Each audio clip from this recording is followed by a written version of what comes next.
Lindsay, you're back from Uganda. First of all, I mean, for everyone who doesn't realise what's going on, why are you counting Uganda in the first place?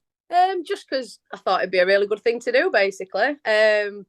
Yeah, during COVID, I was speaking to the coaches I knew over there, and we'd done a lot of tag rugby stuff and working through a charity, and we just got speaking about rugby league, and we got chatting about how cool would it be, Jamaican bobsled team, let's have a Ugandan women's rugby team, why not? And it just kind of snowballed from there, and I was speaking to Clint at York about it, and I'd seen what Ghana have done with Salford, and I think Nigeria and Hull FC, they've got a bit of partnership. So I said, oh, can we, partnership with Uganda? And he was all for it. So the next thing was obviously, let's get out there and see what we can do. And I assume it's not as simple as just saying, right, let's book some flights and turn up there. There must have been a lot of work to go into this. Yeah, well, it did help that there was some really cheap flights out there, which helped with the number of people that went out. So that was good. But no, we just worked with the coaches, came up with a program where they've got 4 teams out there that we could work with their teams, and we tried to culminate and be there for their finals, so we could support them, see what was going on, and yeah, we timed it really perfectly, to be fair. In terms of untapped talent, do you think that the African region is one that the sport as a whole should be looking at to develop? Yeah, I think it would be stupid if we didn't. I mean, I don't know what percentage of the Premier League's made up of Africans, but everywhere you go in Africa, there's the Man City School of Football, the Everton School of Football, and I've spoke to contacts that I've got in football, and they say, even if you find one player out there, it pays for the whole programme for years.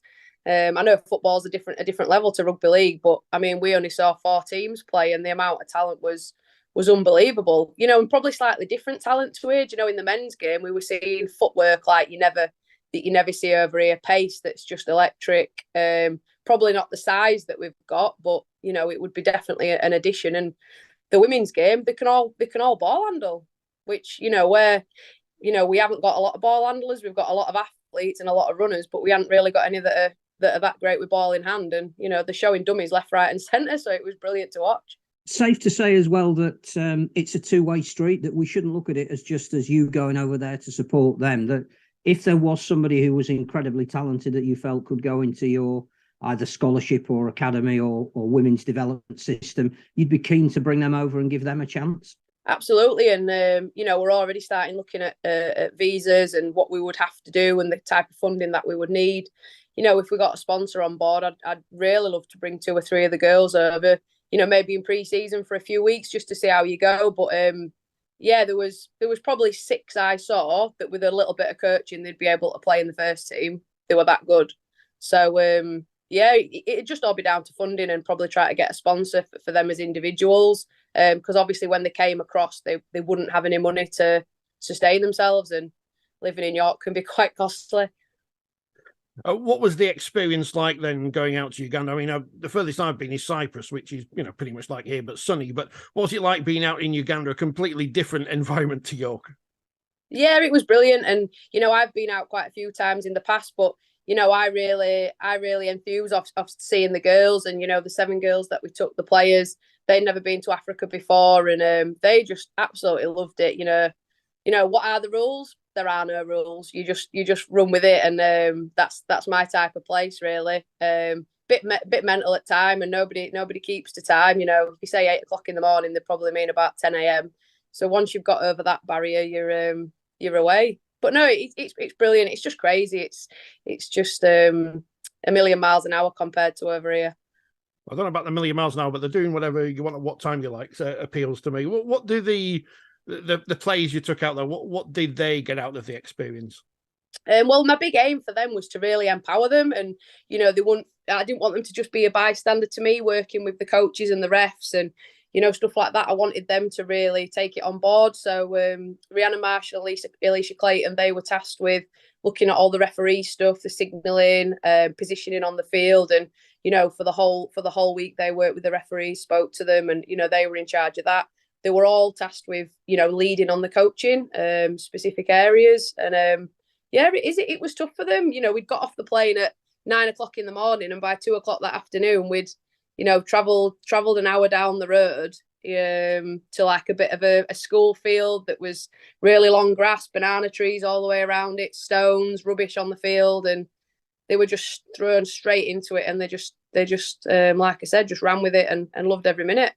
In terms of also helping out, you mentioned obviously referees, coaching, playing. Clearly, you looked at, but you took a lot of kit as well. And again, there was word coming back from Uganda how important that had been for them. You know, I think you left them boots and shirts and various pieces of equipment, all donated, I believe, by people that you went round before you went out. Again, vitally important if you're going to leave a legacy after you've gone. Yeah, unbelievable. And you know, the airline allowed us to have 2 23 kg bags. So, you know, we said as a group, we will maximise that. Everybody will have 2 full bags, 23 kg. You know, some of them even just took hand luggage in terms of their own personal stuff so that we could take as much stuff. But to be honest, we even had to leave some stuff here. We had that much. Bishop Thorpe School in York, they raised loads. Even some of the local clubs and as far as like Hull FC, they donated a load. And then we just had like a station in the shop where people could come in at the York shop and just drop bits and bats off, and we got loads from that as well. So yeah, leaving stuff for them, you know, when we first went and they're all playing in either bare feet or trainers that didn't match, to suddenly having Joy Carter, someone that we linked with, she gave us actually loads of brand new Sondicare boots, and they were just loving them. So yeah, it was just great to be able to take something, not just show up and help, but actually leave something there. You mentioned Clint as well. We interviewed him at the start of the season about his vision for York, which I think this includes it. Very progressive at the moment, and with IMG and everything they're proposing, trips like this, again, as we've said, are two-way streets that you're furthering the club's name in a new continent. How important has it been for you to be at the head of all of that as well? Yeah, absolutely. And, you know, everything that I enjoy about rugby, the performance side, working with the players, working with the staff is great. I love that. But doing other things like this and giving those players the opportunities, you know, real life-changing opportunities, making lifelong memories is as much part of rugby for me as it is, you know, executing a play or being able to tackle well. So, yeah, it's a massive part of what I'm about, you know, expanding rugby and getting different experiences in it. But the clubs they just back me on everything that, you know, to go up to the chairman who's, you know, just starting and saying, I really want to run a trip to Uganda and, you know, donate some money there, and can we do it? And he's like, yeah, brilliant, let's go for it. So it's great. And if the club can get anything out of it in terms of return players over the next few years, then we're going in the right direction. We've just come off the back of a World Cup, obviously, where Brazil were headline attractions thanks to the fact that it's completely surreal to have a South American team in the Women's Rugby League World Cup. Well, just any Rugby League World Cup. But what will it take to have an African nation, a Uganda, say, playing in a Women's World Cup in a few years' time? Is it purely a money thing as well as the experience of you going out there? I think the plan is for them to have an African nation in the 2029 World Cup. That's the plan from the IRL, as you know, as far as I'm aware. So, you know, we would love to be competing with the other nations, Ghana, Nigeria, Kenya, and you know, fighting for a spot to be in that. How it would actually unfold in terms of the, you know, getting the girls' passports and paying for it, I don't really know. But that's the journey that we're on, and hopefully we'll, you know, try and see it through. As you say, it's a matter of finding sponsors for them to come over here. How hard is that going to be for that next stage to get the players to come over and experience life as a Women's Super League player over here? Well, I don't know. I suppose I haven't really, you know, gone back to the club and asked anybody yet. But you know, there was 2 girls in particular. One who just reminded me of Hollie Dodd. You know, she was just the way she moved, her balance, her ball skills, her pace. You know, she had Hollie Dodd written all over, and I'm thinking, wow, you know, how have you had the most minimal coaching and you can do this? So, you know, the next year or so, that will 100% be my aim, to try and find some sponsorship or funding to get 1 or 2 of them over. And as soon as you can show everybody that talent, not just in York, but across the game, then people might start opening their eyes to the other nations that can play and want to play. You took a media representative out there, and your social media output was absolutely fantastic, even allowing for some of the Wi-Fi issues. How important is that in getting the York name across in Uganda, because you're opening up a new market. But also, how much media interest was there in the country as to what you were doing and what perhaps legacy you might be leaving?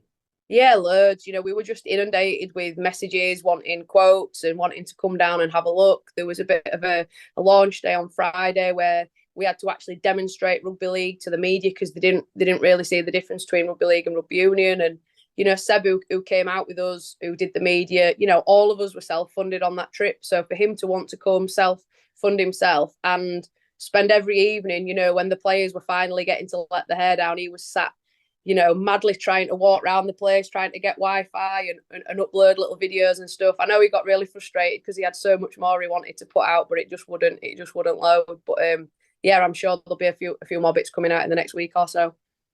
Yeah, he was taking pictures of flying ants at some stage, wasn't he? But yeah, then they started eating them, which was random. Again, in terms of what you did out there, you talked about going to the two grand finals, identifying talent. One of the girls, Sano, scored 6 tries in the women's grand final, and that might be the one that you've identified as the new Hollie Dodd. But you went into schools as well and oversaw touch tournaments. How do you think that the youth of Uganda will take to rugby, which is a sport that they're completely unfamiliar with?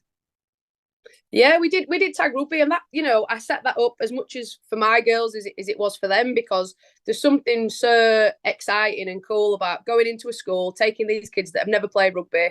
You've got maybe 30 or 40 kids, you've got to whittle it down to a team of 10, and then you take them to a central place and they all play each other. So of course all our girls, arguing with each other, competing against other, because they wanted their team to win.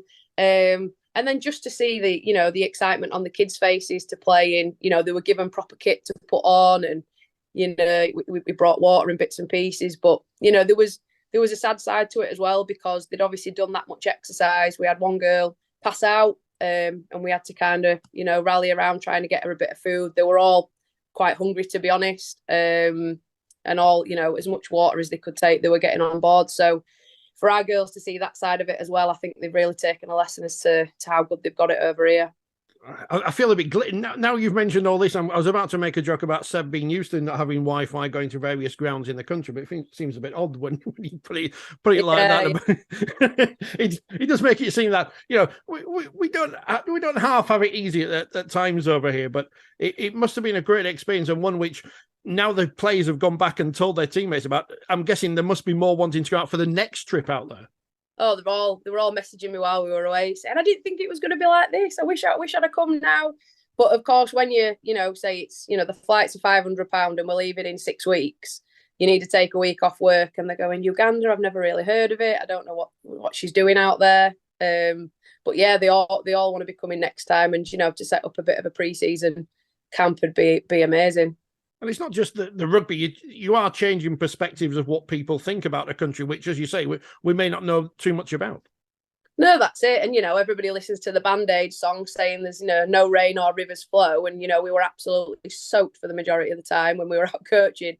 It's completely different probably to what people expect. And it is very vibrant, and, there's so much going on, and the interest that we got, just lads walking past, saw games going on, came in, was cheering for the teams. And yeah, it was unbelievable. And this is the first time I've ever been to Africa and actually done rugby league. It's always been a variation of tag or rugby union, but to actually see them playing the ball and getting back 10, and the referees, in the calls it was brilliant, really good. And a huge commitment from everybody at York to go out in the middle of your current Super League season as well. How much of a consideration did you have to make to keeping everything going and focused on what you might well achieve this year, but actually being away for, best part of a week, and then getting over it when you come home? Yeah, that's it. And I put a lot of thought into it. I took them to Catalan to play. We had a couple of weeks off in the summer last year, and I thought, come on, let's get away, do something a bit different while still training. And that probably knocked us for 6, actually. They probably had that good of a time that they came back on a bit of a downer. And so I was mindful not to let that happen again, because it probably killed off the back end of last season.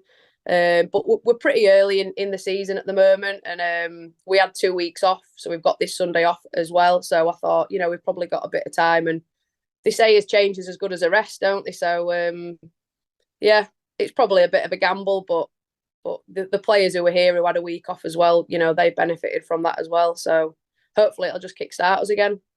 And how will you follow it up? Are plans already in place for the next trip? I know that when you put out a statement when you got back, you said couldn't wait to go again. But what is the plan? Will you go at the end of this season? Will you go this time next year? What do you reckon?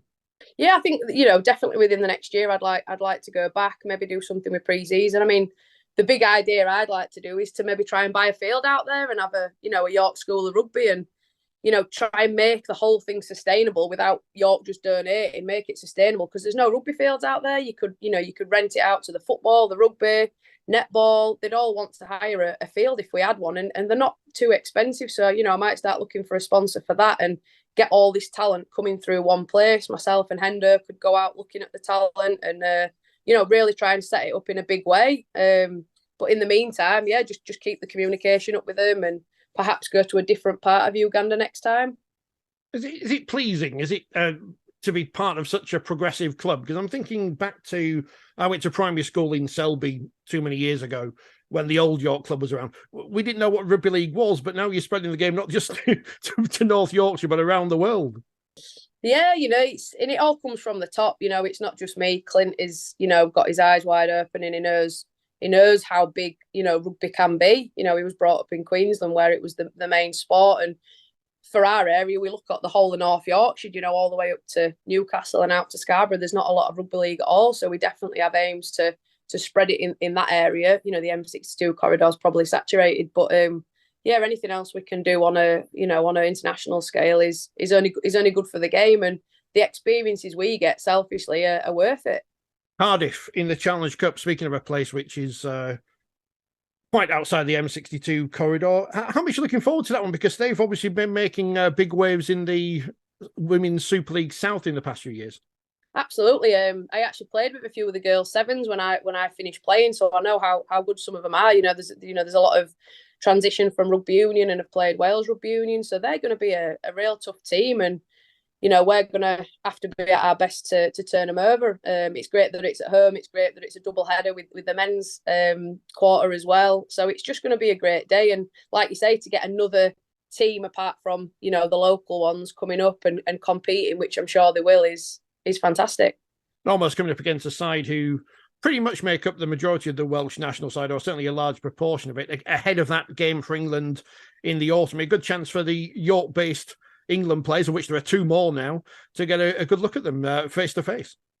Definitely. And, Tom Brindle, who coaches them, he's great. And, we speak about rugby quite a lot, and he's really impressed with the commitment that they've shown to Rugby League and what he's aiming for with Wales. And, these girls are definitely on a journey, and they'll be coming up here wanting to impress against us. They don't play against, our teams regularly. So now they've got the opportunity to, they're going to want to come up and leave the mark. You mentioned Hollie as well, and we spoke to her when it was announced that she was the first player that was going to go to the NRLW. You said at the time you were incredibly proud that she was, and that you couldn't see anything other than success for her. Clearly, another couple of players have now told us where they're going. Are you still encouraging our players to test themselves at the highest level, or do you have a slight concern now that if we lose too many of them, it'll detract from the competition over here? No, I think I'm all for it, to be honest. I've grown up in a generation where I just played rugby league because I really loved it. And, if you had to litter pick on a field before you played, then that's what you did. And for these girls now coming through to get paid good money to play rugby league, if we can't offer it here, why shouldn't they go over there? And it's just up to our sport to step up. York's offering payments for games, but nothing compared to what they're offering. And if you're prepared to dedicate yourself to the sport that you love, why shouldn't you go across the world to get paid handsomely for it? That's my opinion. That hopefully will narrow the gap as well between the southern nations and over here, which we saw in the World Cup. Perhaps isn't as great as some people thought it was, and maybe having some of our players first hand in their competition, they'll come back and play for our national side and help that. How much of a blow do you think it was to have a postponement as it is at the moment on where the World Cup is going to be played in 2025 and talk that the expansion to 16 nations for women might not now happen until 2029? Yeah, I probably don't think we're there to have 16 nations yet. you saw the difference in ability at the previous World Cup. I think a lot of the players came off the back of this World Cup obviously pretty disappointed that they couldn't get to a final and probably didn't perform as well as they could have done. But nevertheless, it was great for the sport in this country, and it's encouraged so many more girls to play rugby league. And like you say, if girls are going over there, getting that extra experience, doing more training at a higher level, competing at a higher level, it's only gonna bring on the girls in this country, and the aspirations now are level higher. So hopefully, we're going to churn out more athletes over the next 5-10 years. You picked Hollie-Mae Dodd for her first game as soon as you were allowed to. When did you know she was going to be something special? Well, I work in the schools around here and I run competitions, and I remember watching her play tag rugby when she was 9, and I was like, I was playing at the time and I was thinking that kid's going to be good. She was actually doing ballet dancing at that point. But yeah, I've seen her all the way through school, playing football, playing rugby, playing cricket, and yeah, she's just got that special touch, and mentally she's unbelievably focused. She doesn't get distracted easily, and I think that's a big part of Hollie being successful. And I think I threw her on the wing in that first game. She'd only been 16 a few days, and she went, "Yeah, fine, let's do it." And yeah, she's just kicked on. I really wanted her to go on the PNG tour in 2019, to give her that international experience before the World Cup, and unfortunately, she didn't get on it. But yeah, I think she's shown that she's star quality, definitely, and she's enjoying it. By the way, she's loving it over there. So all good. Excellent. We're all looking forward to seeing them all in action, of course, because it's going to be great to show the Aussies what they're missing out on over here. And I mean, we talk about players every time we speak to playing in Women's Super League. We say, "Do you want to play in the NRLW? Do you want to go out to Australia?" What about coaches? What about you? Would you fancy a crack over there? I've got a lot of ties here, and I like traveling. As much as I love rugby league, I like traveling, which is probably why I'm holding off doing rugby full time, because I'm a teacher, so I get my school holidays. So that's good. But who knows? To be fair, out of just to share with you, out of my squad, I actually had 5 players who were contacted by NRL teams, and only 1 took it up. So it's not like if they get offered, they all want to go. They don't. There are a lot of things over here that keep them over here, and family and careers and stuff like that is a big pull. So you have to be a certain type, or have certain ambitions to want to uproot everything, leave everybody to do it for rugby league, which is obviously what Hollie's done. But for some of our girls, it's not that simple, is it? We saw a girls' game at Newcastle as part of the Magic Weekend, one of the curtain raisers. We've seen figures coming through in the last couple of weeks that certainly in Yorkshire and North West, participation levels are at a record high. Are you optimistic that this is a variant of the sport that we can build on, possibly even more than the men's game at the moment, to sell it as part of a new broadcasting deal, and what the future might look like? Yeah, I think so, and I would hope so. And the more people I speak to about the girls and women's game say that it's probably the sexiest brand in the sport at the moment, in terms of people being interested in it and wanting to find out what's going on, wanting to take part in it, wanting to support it and sponsor it. So yeah, things like this are only gonna push the female side of the game, which is great, isn't it? And it all seems to be coming at once, doesn't it? It's only 2 or 3 years ago there was none of this, so it's all good. Brilliant. Well, thank you very much for your time. All of that has been incredibly valuable, I think, and given a great insight into what you've done in Uganda in particular, but also where the sport's going. And anything we can do, just let us know. Oh, perfect. Thank you for your interest in it. We thought we'd just nip over there for a little week and have a go at rugby, but it seems like people are interested in it, so that's great. Thank you.